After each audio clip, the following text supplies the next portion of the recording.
पंतप्रधान नरेंद्र मोदी बोलतायत, थेट जाऊयात. मुकाबले 2 गुना ज्यादा पैसा खर्च किया है. पिछली सरकार के 9 साल में अंडमान निकोबार में 28,000 घरों को पानी के कनेक्शन से जोड़ा गया था. हमारी सरकार के 9 साल में यहां के करीब 50,000 घरों तक पानी का कनेक्शन पहुंचाया गया है. यानी हर घर जल पहुंचाने के लिए भी हमारी सरकार ने पहले के मुकाबले 2 गुनी रफ्तार से काम किया है. आज यहां के लगभग हर व्यक्ति के पास अपना बैंक अकाउंट है. आज यहां के हर गरीब को one nation one ration card की सुविधा मिली हुई है. पहले की सरकार के समय अंडमान निकोबार में एक भी मेडिकल कॉलेज नहीं था.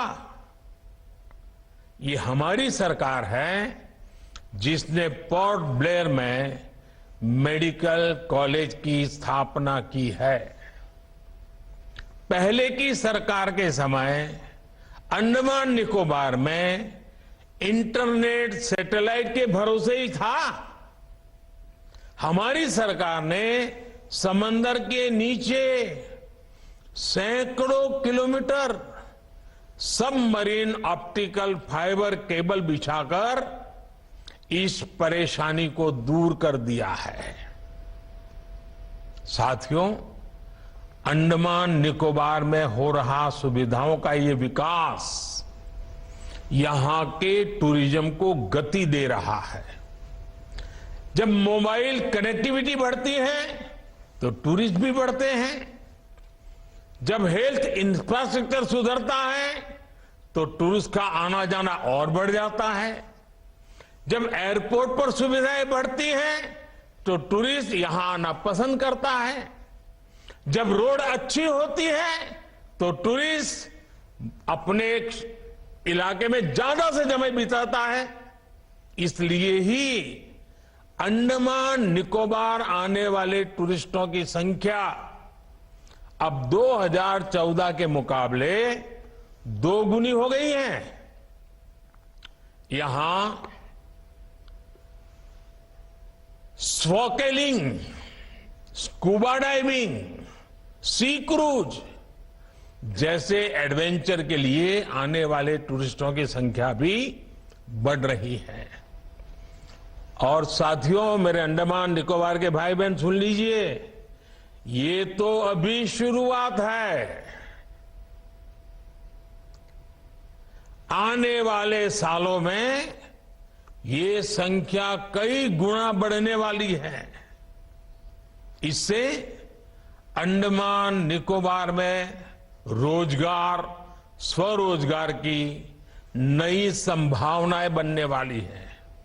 साथियों, आज अंडमान निकोबार विरासत भी और विकास भी इस महामंत्र का जीवंत उदाहरण बन रहा है. आप भी जानते हैं कि अंडमान निकोबार में लाल किले से भी पहले तिरंगा फहराया गया था.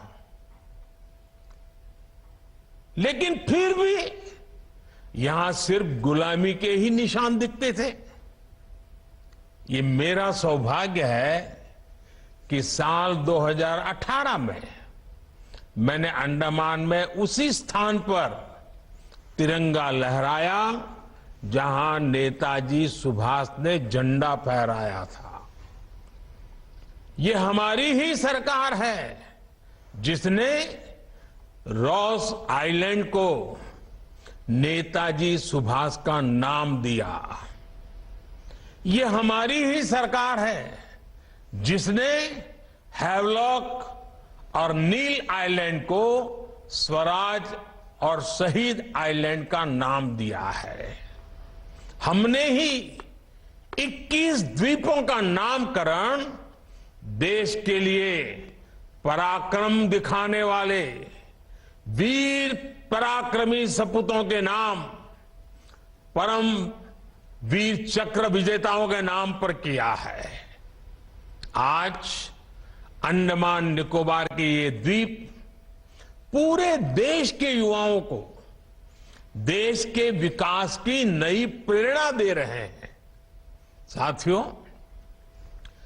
आजादी के 75 वर्षों में हमारा भारत कहीं से कहीं पहुंच सकता था, और ये मैं बहुत जिम्मेवारी से कह रहा हूं, कहीं से कहीं पहुंच सकता था।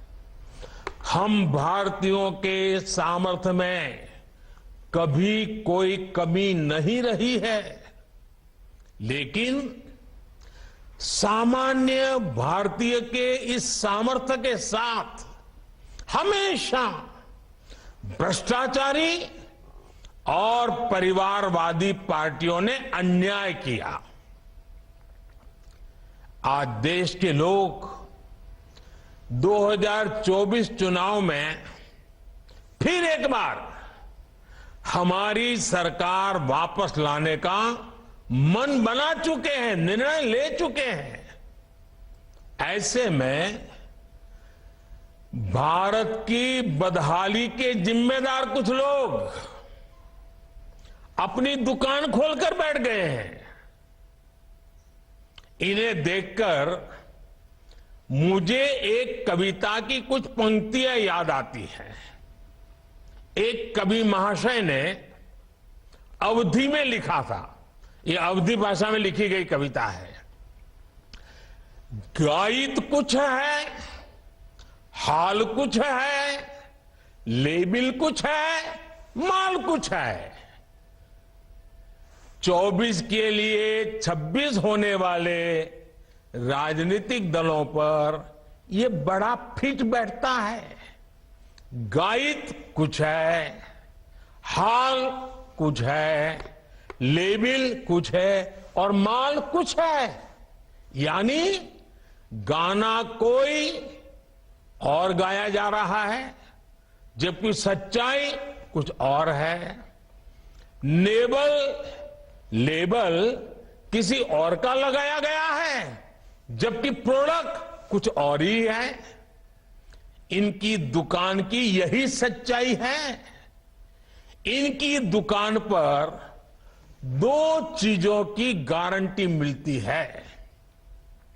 एक तो ये अपनी दुकान पर जातिवाद का जहर बेचते हैं, और दूसरा ये लोग असीमित भ्रष्टाचार करते हैं। आजकल ये लोग बेंगलुरु में जुटे हैं। एक जमाने में एक गाना बहुत मशहूर था, मुझे तो पूरा याद नहीं है, लेकिन मुझे याद आ रहा है। एक चेहरे पर कई चेहरे लगा लेते हैं लोग, एक चेहरे पर कई चेहरे लगा लेते हैं लोग। आप देखिए ये लोग कितने चेहरे लगाकर बैठे हैं। जब ये लोग कैमरे के सामने एक फ्रेम में आ जाते हैं तो पहला विचार देश के सामने क्या आता है? पहला विचार देश के लोगों के मन में यही आता है, पूरा फ्रेम देख करके देशवासी यही बोल उठता है, लाखों करोड़ों रुपए का भ्रष्टाचार।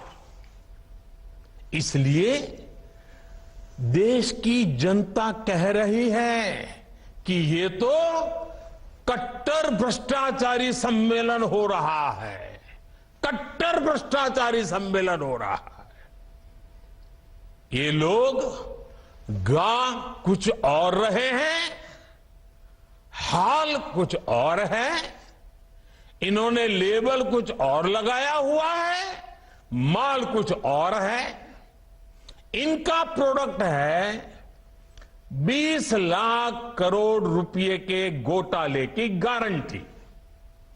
20 लाख करोड़ रुपए के घोटाले की गारंटी। साथियों, इस बैठक की एक और खास बात है, अगर कोई करोड़ों के घोटाले में जमानत पर है तो उसे बहुत सम्मान की नजर से देखा जाता है। अगर पूरा का पूरा परिवार ही जमानत पर है तो उसकी और ज्यादा खातिरदारी होती है। अगर किसी दल का कोई वर्तमान मंत्री भ्रष्टाचार के मामले में जेल जाता है तो उसे एक्स्ट्रा नंबर देकर स्पेशल इनवाइटी बुलाकर बुलाया जाता है। अगर कोई किसी समाज का अपमान करता है, अदालत से सजा पाता है तो उसकी बड़ी आवाभगत होती है। अगर कोई अदालत से करोड़ों के घोटाले में दोषी पाया गया है तो इस बैठक में शामिल होने की उसकी क्वालिफिकेशन और बढ़ जाती है।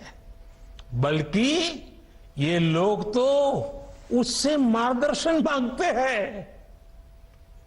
भ्रष्टाचार को लेकर इनमें बड़ी आत्मीयता है, बड़ा प्रेम है।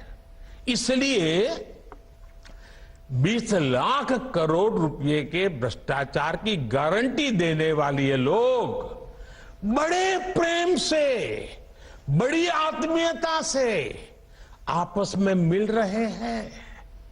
साथियों, भ्रष्टाचार की इस दुकान में जुटे हुए ये सभी परिवारवाद के कट्टर समर्थक हैं। न खाता न वही, जो परिवार कहे वही सही। लोकतंत्र के लिए कहा जाता है of the people, by the people, for the people.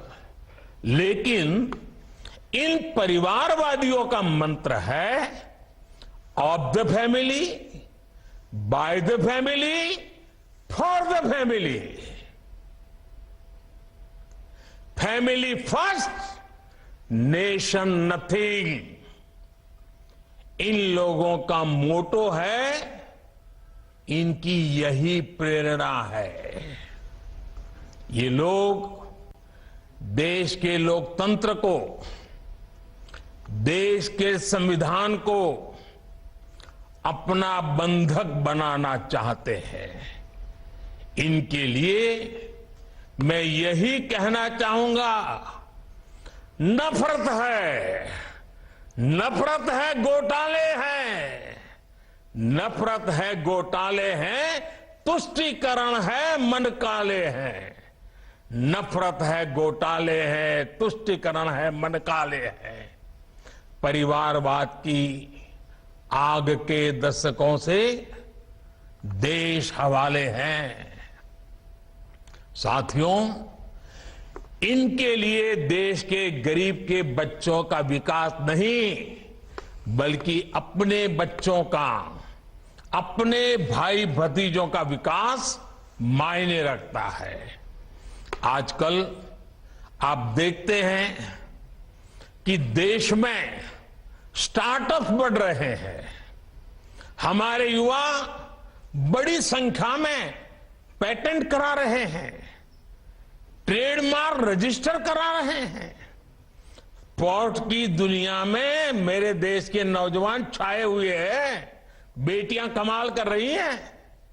ये युवा शक्ति हमारे देश में पहले भी थी, लेकिन इन परिवारवादी पार्टियों ने कभी देश के सामान्य युवा की शक्ति के साथ न्याय नहीं किया। इनकी एक ही विचारधारा है, एक ही एजेंडा है, अपना परिवार बचाओ, परिवार के लिए भ्रष्टाचार बढ़ाओ। इनका कॉमन मिनिमम प्रोग्राम है देश का विकास रोकना, अपने कुशासन पर पर्दा डालना और अपने भ्रष्टाचार के विरुद्ध कार्रवाई को रोकना। अब देखिए, ये जो जमात इकट्ठी हुई है ना, उनके कुनबे में बड़े से बड़े घोटालों पर, अपराधों पर इनकी जुबान बंद हो जाती है। जब किसी एक राज्य में इनके कुशासन की पोल खुलती है तो दूसरे राज्यों के ये लोग फौरन उसके बचाव में तर्क देने लगते हैं। कहीं बाढ़ घोटाला होता है, किसी का अपहरण होता है, तो कुनबे के सारे लोग सबसे पहले चुप हो जाते हैं। आपने देखा है कि कुछ दिन पहले ही पश्चिम बंगाल में पंचायत चुनाव हुए, वहां सरेआम हिंसा हुई, लगातार खून खराबा हो रहा है। इस पर भी इन सब की बोलती बंद है। कांग्रेस के, लेफ्ट के अपने कार्यकर्ता वहां खुद को बचाने की गुहार लगा रहे हैं, लेकिन कांग्रेस और लेफ्ट के नेताओं ने अपने स्वार्थ में अपने कार्यकर्ताओं को भी मरने के लिए छोड़ दिया है। राजस्थान में बेटियों से अत्याचार हो या परीक्षाओं के पेपर लीक हो रहे हो, इन्हें कुछ दिखाई नहीं देता। परिवर्तन की बातें करके जनता से विश्वासघात करने वाले जब करोड़ों का शराब घोटाला करते हैं तो ये कुनबा फिर उन्हें कवर देने लग जाता है। इनका कट्टर भ्रष्टाचार उन्हें तब दिखाई देना बंद हो जाता है जब देश की कोई एजेंसी इन पर कार्रवाई करती है तो उनका टैप रिकॉर्डर शुरू हो जाता है, कुछ हुआ ही नहीं, सब साजिश है, हमें फंसाया जा रहा है। आप तमिलनाडु में देखिए, भ्रष्टाचार के घोटाले के अनेक मामले सामने आ रहे हैं, लेकिन इनके कुनबे के सारे दलों ने पहले ही सबको क्लीन चिट दे दी है। इसलिए इन लोगों को पहचाने रहिए साथियों, उनको जान लीजिए, इन लोगों से सतर्क रहिए भाई बहनों। साथियों, इन लोगों की साजिशों के बीच हमें देश के विकास के लिए खुद को समर्पित रखना है। आज दुनिया में अनेक उदाहरण हैं जहां द्वीपों ने और समुद्र किनारे बसे छोटे देशों ने अभूतपूर्व प्रगति की है। जब उन्होंने प्रगति का रास्ता चुना तो उनके सामने भी चुनौतियां थी, सब कुछ सरल नहीं था, लेकिन उन देशों ने दिखाया है जब विकास आता है तो हर प्रकार के समाधान लेकर आता है। मुझे विश्वास है अंडमान निकोबार द्वीप समूह में हो रहे विकास के काम इस पूरे क्षेत्र को और सशक्त करेंगे। कनेक्टिविटी की ये नई सुविधा वीर सावरकर इंटरनेशनल एयरपोर्ट का नया टर्मिनल्स सबके लिए लाभकारी हो, इसी कामना के साथ वीडियो कॉन्फ्रेंस के इस कार्यक्रम में भी इतनी बड़ी तादाद में आप लोग आए, आपकी खुशी में यहां से अनुभव कर रहा हूं, आपका उत्साह में अनुभव कर रहा हूं। ऐसे मौके पर एक नया विश्वास, नया संकल्प लेकर के देश आगे बढ़े, अंडमान निकोबार भी आगे बढ़े, इसी कामना के साथ आप सबको बहुत बहुत शुभकामनाएं, बहुत बहुत धन्यवाद।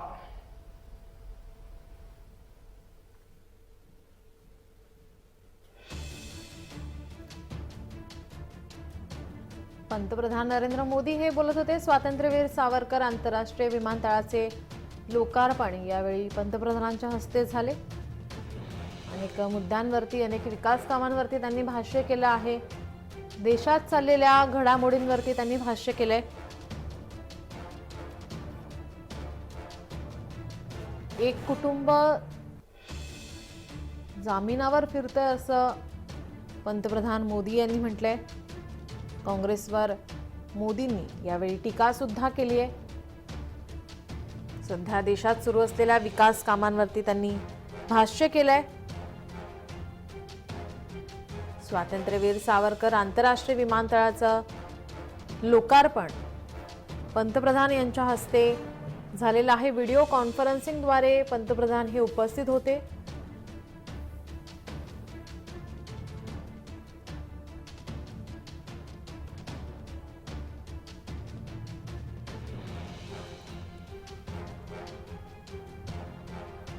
यावेळी त्यांनी काँग्रेसवर टीका सुद्धा केली आहे. एक कुटुंब जामिनावर फिरते अशी टीका पंतप्रधानांनी केली आहे.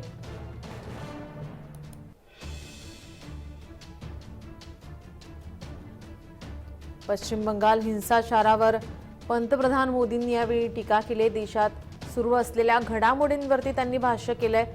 पंतप्रधानांनी घराणेशाहीच्या भ्रष्टाचारावर सुद्धा घणाघात केलाय.